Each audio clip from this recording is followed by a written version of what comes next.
Au nom du Père et du Fils et du Saint-Esprit. Amen. Bonjour les amis, j'espère que vous allez bien et que la paix soit dans votre maison. Aujourd'hui, il est question des faux prophètes.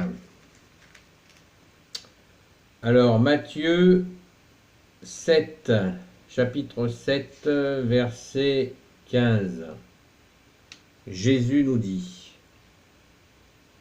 se méfier des faux prophètes.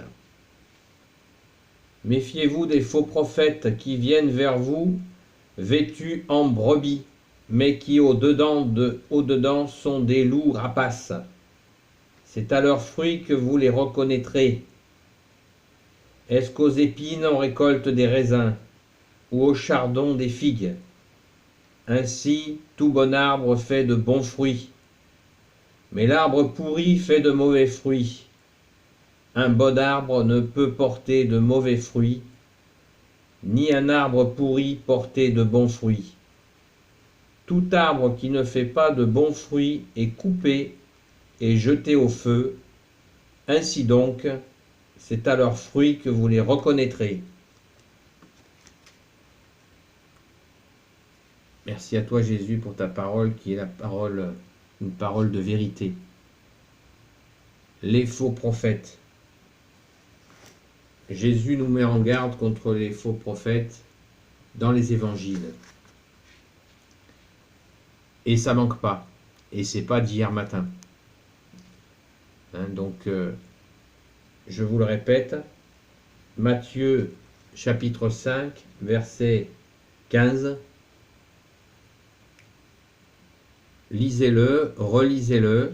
C'est tout à fait à la portée de tous, puisque la parole de Jésus est une parole qui parle à notre cœur, à notre âme, qui est une parole de vie, qui est puissante.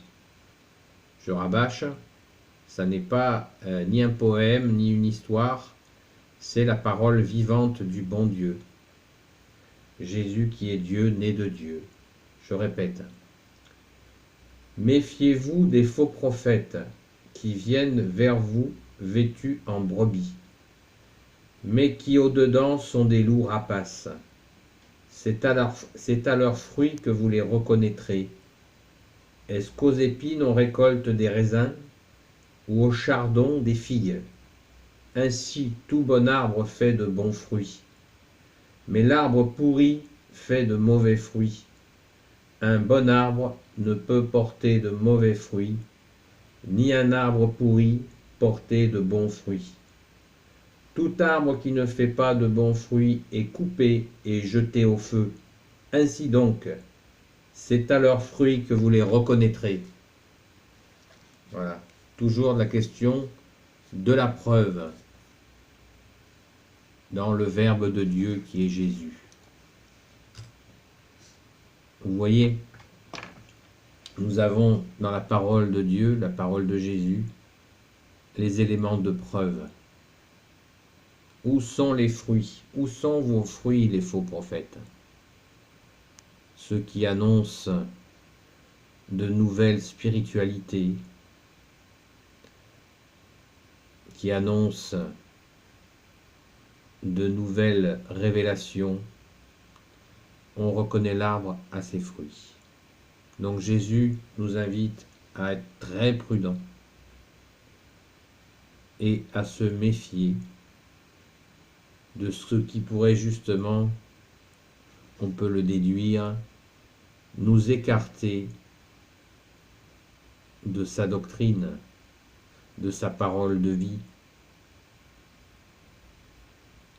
Jésus est venu manifester l'amour de son Père, lui en tant que Fils unique. Il nous l'a rapporté dans les évangiles, son enseignement, sa doctrine, et on reconnaît l'arbre à ses fruits. Les évangiles sont remplis des miracles de Jésus.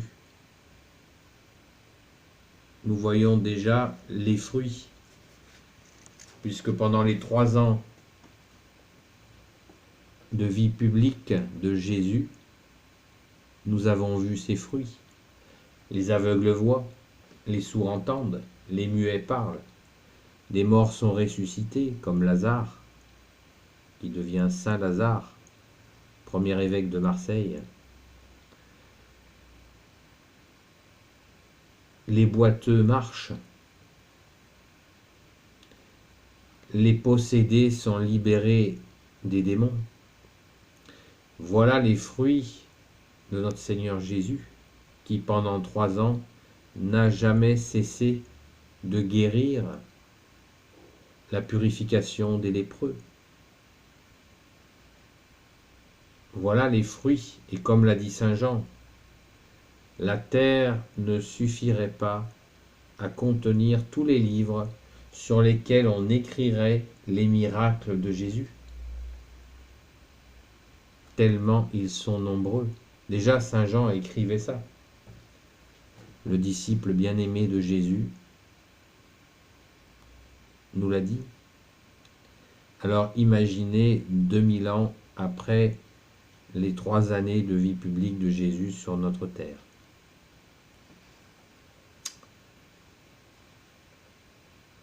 Et la première partie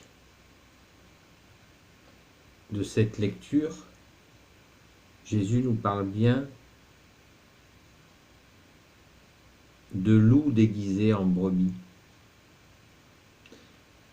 Extérieurement, ils ont l'air bien blancs,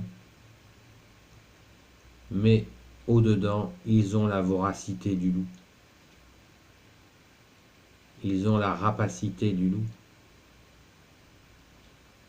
Ne voyons pas le mal, on voit trop souvent le mal à cause du cinéma, en particulier hollywoodien, qui a déferlé sur une quantité de pays incommensurable,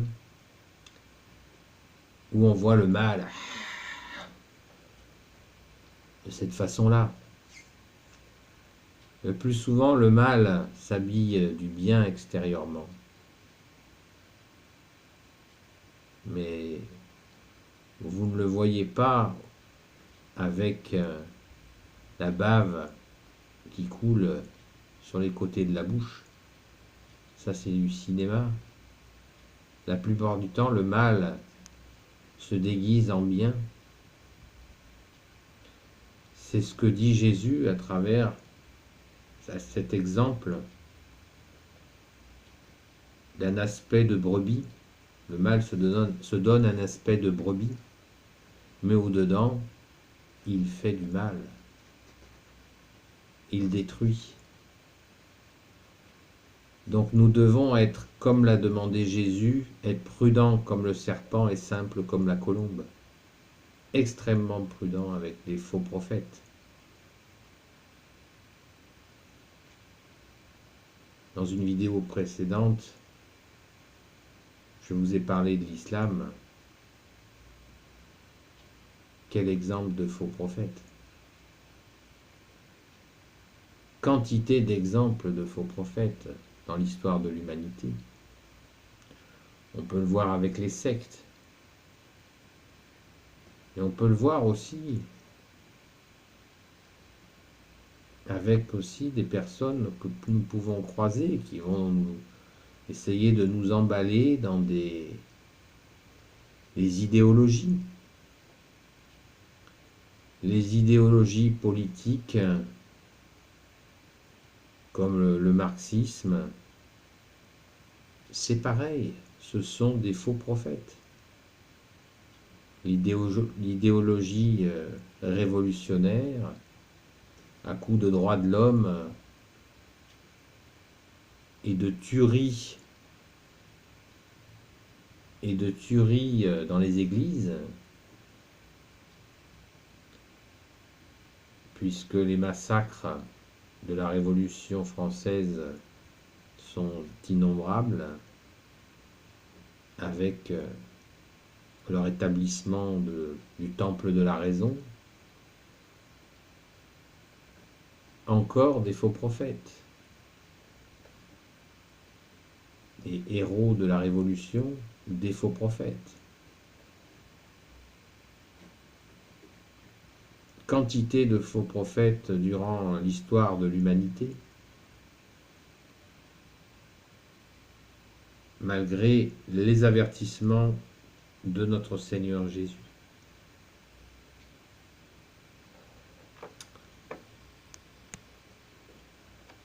Voilà les amis, gardons-nous des faux prophètes,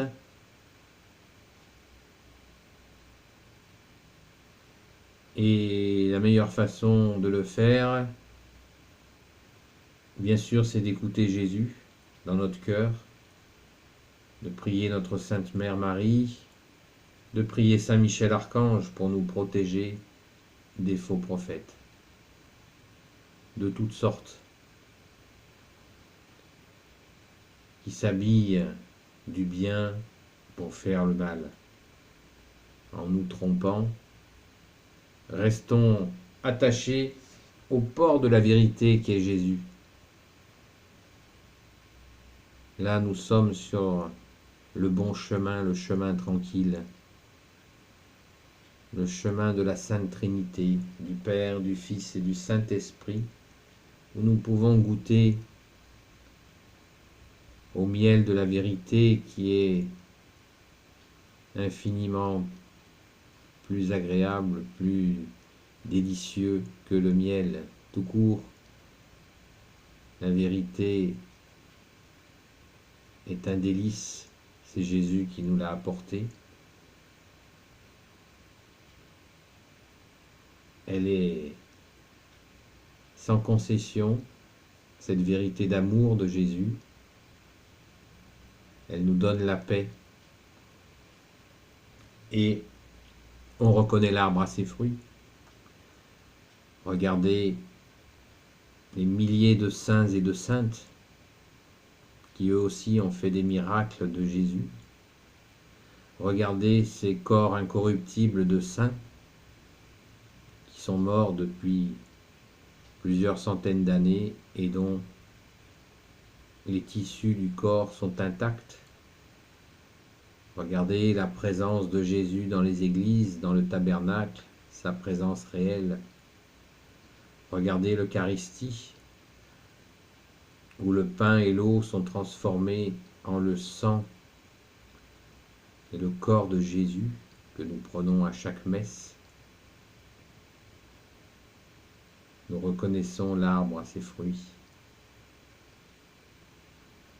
Jésus est le Fils unique du Père éternel.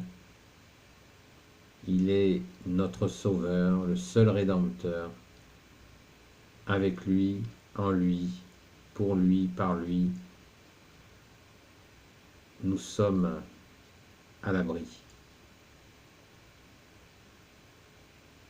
Voilà les amis, gardons-nous des faux prophètes. Merci à Jésus, Marie, Saint Joseph, Sainte Marie-Madeleine de vous bénir. Jésus, c'est toi qui peux tout et qui porte tout. Merci à vous, les amis, et la paix de Jésus soit dans votre maison. Dans le Père, le Fils et le Saint-Esprit. Amen. Gloire à Jésus.